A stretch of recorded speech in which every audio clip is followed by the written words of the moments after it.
Hello, hello, hello. It is Monday. It is 8:30. It is Conversations with Teresa. Thank you guys so much for tuning back in. If you're new, welcome. This is going to be a great time. I'm hoping you guys all had a fabulous week and weekend. And again, thanks for tuning in. We have the opportunity on Conversations with Teresa to really engage various people from all walks of life in the subjects of work life balance, of communication, and of confidence. And the reality is that each one of us have to deal with these topics in our life. So I thought it would be a good thing for us to talk about during our podcast. So if we can glean some information off some folks, we can shine brightly for others. So let's go ahead and get started. All right. So, on this episode, we have the privilege to have the infamous Don Hicks from the Federal Reserve Bank of Boston. Don Hicks, I want to welcome you to Conversations with Teresa. I am so excited that you are here. Yay, Don is here in the house. So, Thank you listen. so much. So I said, you might not have heard this, but I said the infamous Don Hicks from the Federal Reserve Bank of Boston. So in my world, like Don Hicks is, she the woman, right? So hands down, everybody know. So that's in my world. I was talking with a friend of mine earlier today, and she was like, "Oh, who are you gonna have on?" So I was like, I'm gonna have Don Hicks from the. Oh, Don. Oh, I know Don. I'm like, oh, okay, all right. That's how we roll. That's how Don rolls. Okay, but then a few minutes, we talked to our guest a few minutes ahead of time, and then you told me of some folks, some favorite people of mine that you are related to, Dave and Carol Washington and Van and Daryl Owens. And I'm like, Yes, what? So again, the infamous yes. Don Hicks. Okay, so we are here. I am super excited. Don, how long have we known each other? So many years, Several, at right? It's least, at least at like several, at least 10. at least 15, I think. I think it's been at least 15 years since It could we've be. known each other and been able to work with each other. And so it is absolutely my pleasure to have you here. Thank you so much. So, if you don't mind, it is my custom. I take a few minutes just to brag on my guests. So, I just need you to sit there, look pretty, listen to all this greatness. It's all you. So, it's all good. All right. So, I'm just going to read your bio. So, Don Hicks is a senior program manager for the Today's Interns, Tomorrow's Professionals TIP internship program at the Federal Reserve Bank of Boston. She fosters the professional growth and development of Boston area youth. Her work involves helping local students overcome barriers to social and economic mobility. Don has also conducted outreach to financial capability practitioners in the region. So sorry, promoting awareness of important resources and helping them to connect with each other. Previously, Don worked on the bank efforts to keep New England consumers informed of their rights, existing protections, and the financial education resources through convenings, educational events, and publications. Don, you do some important, meaningful work here in Boston. Thank you so much. Can you just tell us in your own words what it is that you do and what is the impact that you believe in know to have? Well, first, thank you so much, Teresa, for having me. I'm honored to be a guest on your podcast. Um, so I appreciate that. You said a good amount of it in the introduction. Thank you. But for the most part, my primary focus now is um,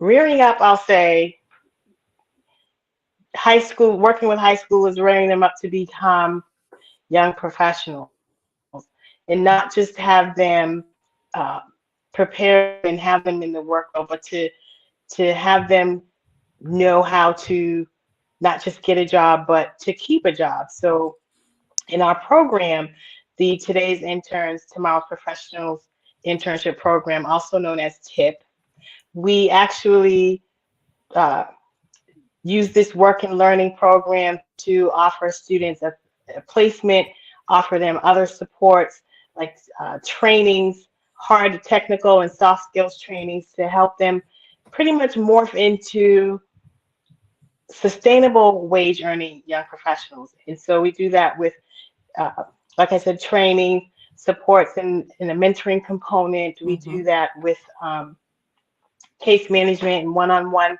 sessions with them to, again, help them not just get a job, but to keep a job and learn how to keep a job. And it's really about access and opportunity that they might not otherwise have to get into this professional Right, world, right. to get into the corporate world, to have the opportunity to know what it means to not just get in, but learn and grow to be young professionals. And so it's been it's been a great a good ride, and it's been great to see these young people just come in as we all are at high school age, really green and not really knowing a lot, and then growing into these young professionals who are very Right. dedicated and very understanding of the world that they are entering, and learning how to manage and navigate through it. It's been really great. It's Right, always a right. great thing to see. It is awesome. So, one of the things that I think about is the fact that you are these young folks are coming through your program, and they're with you what, 2 to 4 years about. Actually, good question. They are with us up to 3, Okay, actually. okay. They start with us as sophomores in high school, Mm-hmm.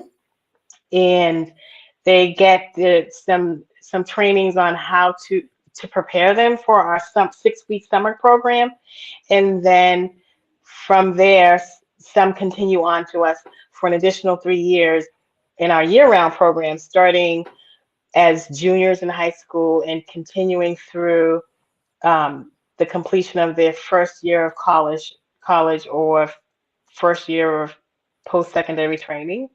And That's in those three fantastic. years, we work with them again, not just to give them a job and a job to do, but that's where the a majority of the training comes from, where they learn how to get acclimated to the work world. They learn some financial capability skills, and they Mm-hmm. learn how to.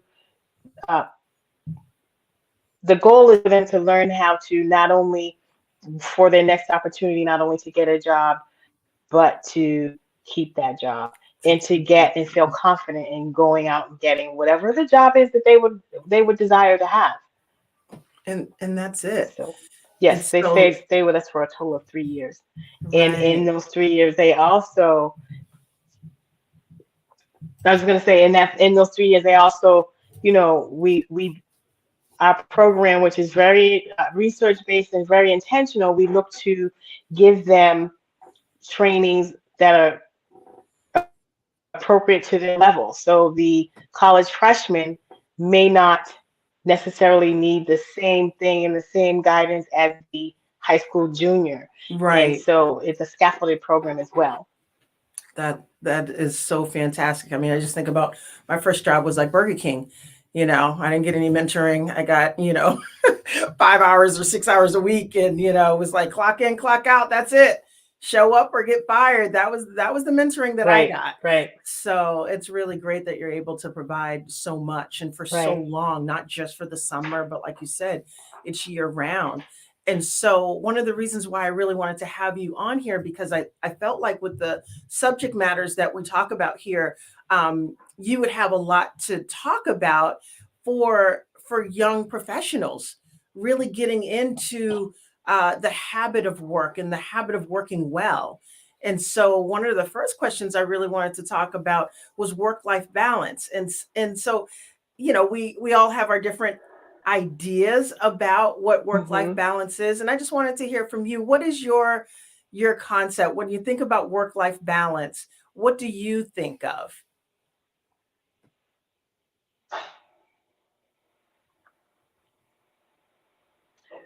The first thing I think about is comfort level. Um, in feeling that you are comfortable in juggling Hmm. your profession or your job in your personal life, because I think it's really crucial that you have that comfort level and you have that balance. You should be able to be at work and do your job and feel comfortable that the rest of your life is functioning the way it should, that things are going the way they should.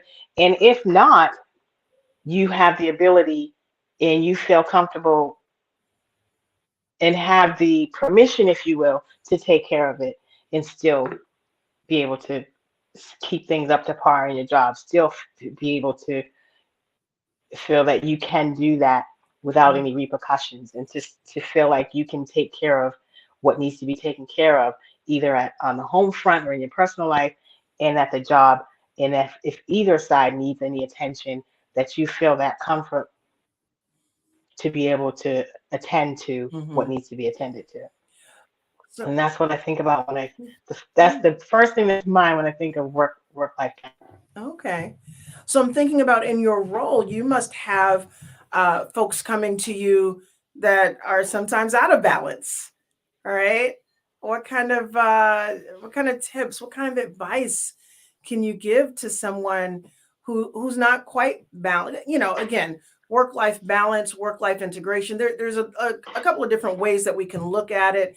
Not necessarily balancing on a scale like I have this much work and this much, outside of work. It doesn't really work that way. But just Hmm. as you explained it before, Hmm. but if someone's having a hard Right. time with I am so overwhelmed with work, or I am so overwhelmed with life, or I'm just overwhelmed.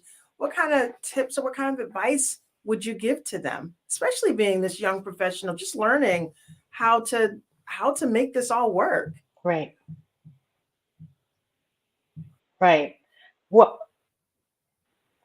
Great question. And what I normally think of and what I do suggest and try to take the suggestions myself is to first try to first get your life in order, right? Try to make sure that you're as an older professional who might have a family, get uh, get your daycare squared away. Get your if you have children, daycare, maybe after school program in order and straightened up.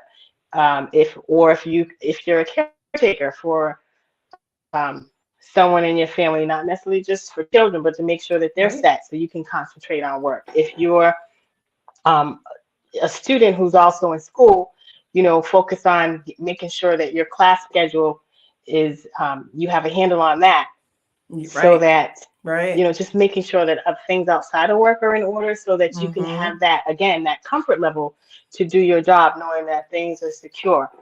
um, Another thing I think about is putting your work schedule together, or whatever work schedule you're working on, Mm-hmm. stick to it. um, Good point. Especially since we've been in the time, and now because of since the start of COVID, now in the throes of, I'll call it post-COVID, if you will, even though it's not post-COVID, but we've Right. had we've all developed, a lot of us, these flexible schedules. You know, it's important to, and some of us have that flexibility to work, maybe stop, do what we need to do for home, personal life, and what have you, and then go back and finish our work. Um, or our person can take care of personal business and go back to work. Right. So Absolutely. when you're working, you're working. When you're focusing on other aspects of your life, focus on that, and try not to do the two together. Mm-hmm.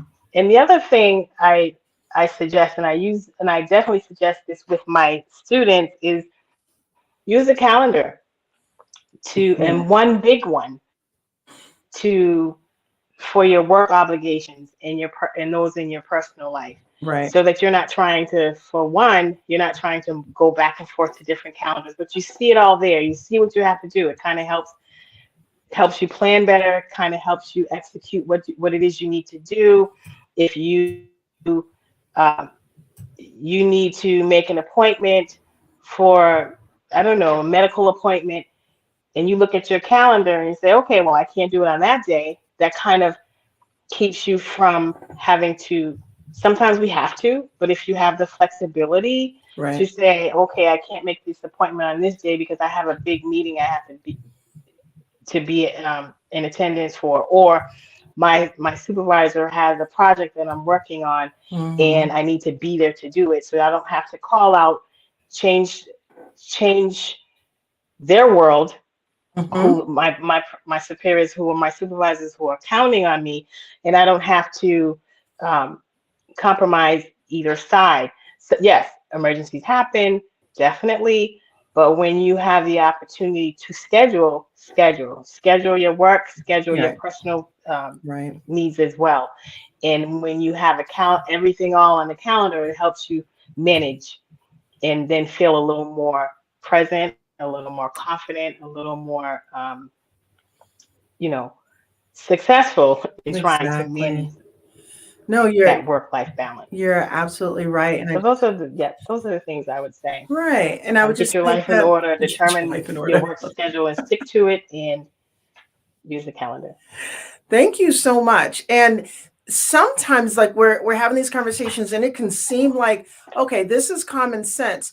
But to some people, it's not like it's a hard emotionally, it can be hard to say, okay, I don't want to let my supervisor down or I don't want to let my family member down. And so those emotions can get in the way sometimes of us having balance or feeling like we are, we're doing the right thing. And so sometimes, like you said, having that Hmm. calendar so that you can be guilt free, like I can totally focus where I need to focus at. And so you're dead on with that. So thank you so much for that. um, let's talk a little bit about communication in the workplace, Okay. communication at home, communication with coworkers, supervisors, all that stuff. What have you found to be one of the greatest communication challenges among coworkers? Not necessarily your personal coworker. I was just thinking, I was like, you gotta be like, The oh, first thing that comes to mind. yes. No, no, I hear you. Even with, yes, the coworkers, yes. The first thing that comes to mind is listening. I think it is really important for both sides to listen, Hmm. because sometimes you're in conversation with someone, you're working on something together, or you're just communicating for whatever reason. Hmm. You have your thought that's already forming in your brain while the other person is talking to you, Oh, and you may yes. not hear everything they're saying. That's right. You may hear the words, but not really hear what they're saying. And Hmm. so it's really important to listen so that you can respond, appropriately. Right. And so the other Absolutely. person doesn't hear you saying, you're just getting your point out, and you're not, and doesn't feel like you're really listening to them. And right there, there's a break in the communication. Um, so I think, but it's a hard thing to do, because you Yes. have your um, points that you want to make. You have your beliefs. You have what you need to get out. And so, just as the other person does, and sometimes it can be this breakdown in communication just because um, folks aren't listening to each other. So I think it's really important to listen. And when you listen, you can then get on with what it is that you need to get on with and figure out how to fix it, how to work together, um, be in alignment with each other or whatever it might be, but you have to listen.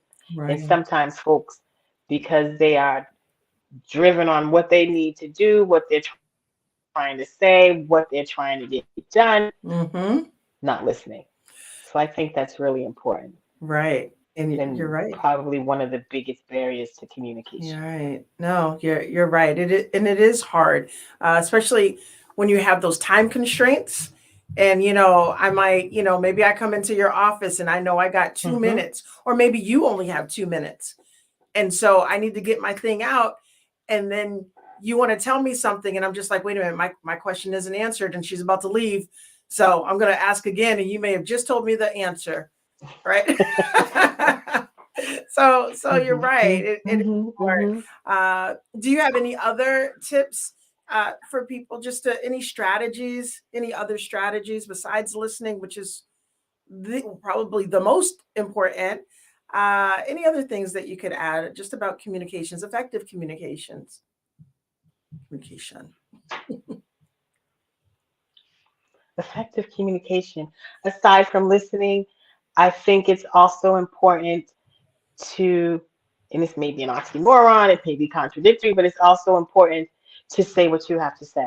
You can't, if you leave a conversation or a situation where you're not heard, you're not, and therefore not seen, not therefore not on your way to resolving whatever it is you're Right. trying to resolve, then that's a problem as well. So even though you need to listen, you also need to make sure that you're heard. Right. Um, and Right. sometimes that might be difficult for folks Right. to do that because depending on the dynamics, the hierarchy involved, the situation where one person who's doing all the talking and not listening, or not, I'll say one person who's doing all the talking because they're the Hmm. expert, and you may feel like, oh, because I'm not the expert, I can't speak up. Just don't do that. Make your point known, even if it means stepping out on a limb, even if it means, um, you know, risking feeling uncomfortable. Hmm. You need to not only listen, but also say what you have to say. And even Right. you made a good point, Teresa. In the situation where there's limited time to talk, it might be, I think it's okay if I'm talking to you and I'm going on and on about what I have to say, but you have something to say. It's okay to say, can I just interject for a second and say, I need to say something as well. And I That's know we good. have limited time, and I need to have some time allotted for me to say what I have to say. And that is key. It's I think it's okay, but when you say that, because sometimes again, Yeah.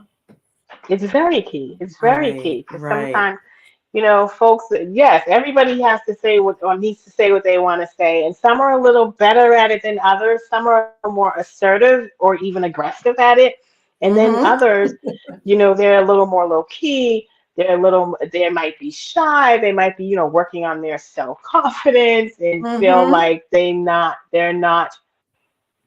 um, not have that feeling that they can speak up as well or that Right. anybody wants to hear them. But I think Right. it's, majority of folks, at least in my own experience, I want to hear you too. Yeah, I want you to hear what I have to say, but I want to hear you too. And so I'm not one to take offense, and I think most respect you if you say, if I could just interject for a minute, I just want to let you know that I have a point I need to make, and I know we're about to run out of time. So listen and Exactly. also And you say what you need to say as well.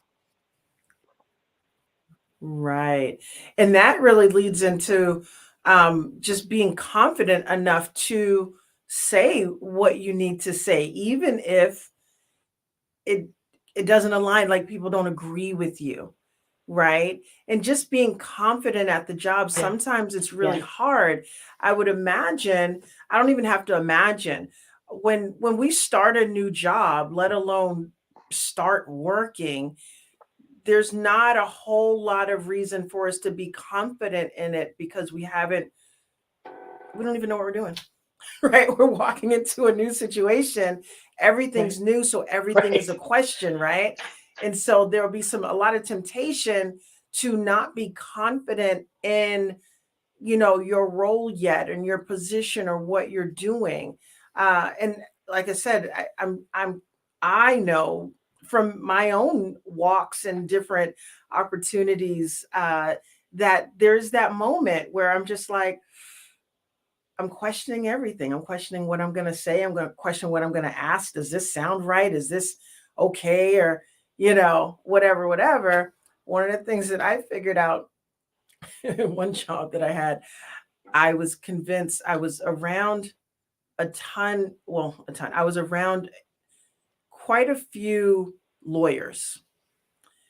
And I'm sitting here like in the room, like, Mm-hmm. why am I here? Like, that was in my head, like, why am I here?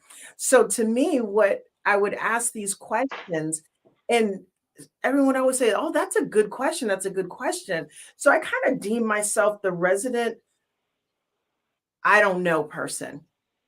Like I got really comfortable with I don't know. And it was fine. Like, Okay. because sometimes you think that Yep. I have to know everything walking into a situation. I need Right. to have the best answer. I need to ask the best question. I need to have the best conversation. But I was like, I am the resident. And I boldly said it like, I am the resident. I don't know. And I'm okay with it. So you're going to have to teach me, you know, Yep. and that's That's it. Yep. that That's is it. how I did. But how would you say confidence plays a role in the workplace?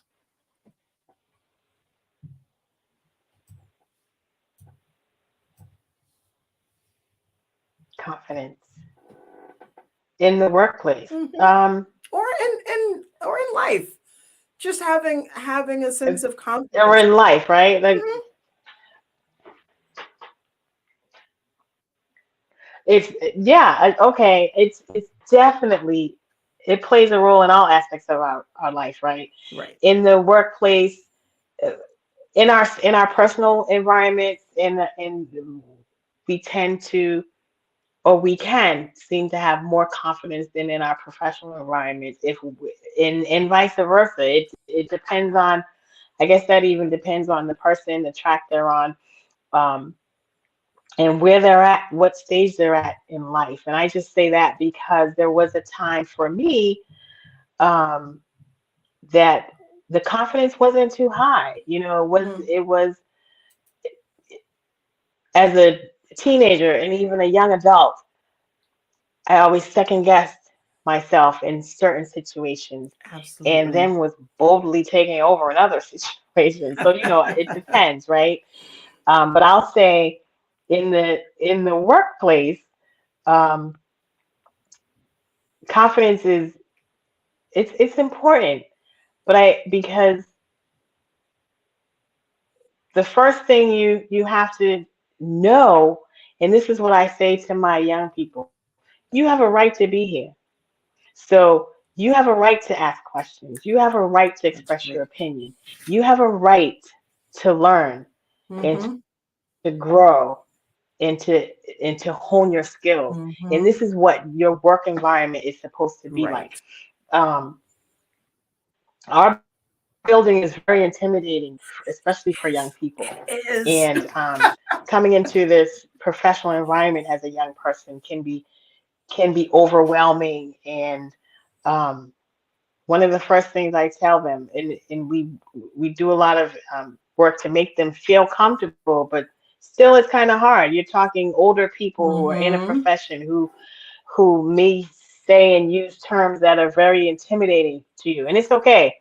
Ask what it means. Mhm. Um, and I take my own advice. I may be sitting in a room full of folks who are subject matter experts, and I'm not necessarily at that level with them. I ask questions. Just like you said, Teresa, I was intimidated by asking questions. Whereas as a young person, I was. which is why I feel an obligation to tell the young people I work with, it's okay to ask questions. We heard that saying, the only dumb question is the one that's not asked. Right. And you have a right to ask questions because you have a right to understand and know, you know, what you need to know. Absolutely. Absolutely. But in other, so I know I'm going on and on, so maybe you have another question for me, but I think that's important. No, no, Um, you're absolutely right. to It is just know important. that you have a right to ask questions. Right. And one of the things that I guess that I would add to the asking of questions, especially when we are in a new situation, whether it's a new job or just coming into the work environment, um, I guess what I would say is that in order to have confidence, we have to have some competence, right? You have to know what you're Yes, doing. So, going back to my Burger King days, before I knew how to put together a Whopper Junior, I was a little intimidated by that. Like, I can go and order a Whopper Junior, but oh, I need to make it now. Like that was like that was pressure, right? right. But then after I figured it out, I was like, "You want cheese? No cheese. You have it your way. What you want?" Like it was. Yes, And I then there hear. was my confidence that was able to come out because now I'm competent. I know how to do this. And now my confidence comes out. And I wish that someone had said that to me before, because at one point I felt like I was always going to feel not confident. And so I just wanted to add on to what you were saying. Yes, It's all of that and the importance of having confidence at work. Um, it's yes, both of those things. So thank you so much for that. I appreciate it. I appreciate it. So Don, we are just about out of time. I don't know if there's any other things that you may have, any other tip. I don't know if you saw the play on words. I was like tips from Don because of the TIP program. I don't know. You're just like, what? I didn't even see that. yes, I did. Oh, you did. Okay. That was pretty cool. I thought I was being clever. So, Yes, I did. is there anything else you'd like to add to this conversation? I actually, you were. I thought it was really nice. Aw. Good stuff. Well, I just, one thing I'll add is that first of all, it's been really great talking with you, Teresa. This is awesome. Looking forward to the to next week and who the next person we'll be talking with Oh, to yes. get some tips for myself as well. Amen. But I just want to say that we're all in a what is I consider myself a continuous learner, Mm-hmm. and we're all on that track of learning how to navigate our work-life balance, learning, what we Right. need to do to gain our confidence and always looking for the best ways to communicate with each other. So I appreciate you asking me to come on and talk about my experience, um, which is not necessarily the end all and the be all, but hopefully I was able to, help someone to master these things or continue to learn, Right. not necessarily master because we're we're not necessarily experts on All of on life these yet. topics, but people who are learning how to navigate. Exactly. So I Exactly. appreciate you having me. Thank you so much. Thank you so much for coming on. So, for Don and for all those who are listening, again, thank you so much for being here. Thank you for tuning in. I'll do my normal uh, podcast thing: like, subscribe, share, let people know. It's just conversations with Teresa. I just want to talk about these things. These are things that matter to me, subjects that's mattered to me, and the past experiences that I've had. I've realized that all of these things play such a pivotal role in all the different jobs that I've had. And so I really want to make sure that people can feel more confident, that they can communicate better, and that they can have a really great life balance because work-life balance or life balance, so that their world and their life can be so much more enjoyable. So thank you guys so much for tuning in. Tune in next week. It's going to be another amazing podcast, and I look forward to sharing that with you. Have an amazing week, and I look forward to seeing you guys soon. Thanks for coming, Don. Thank you so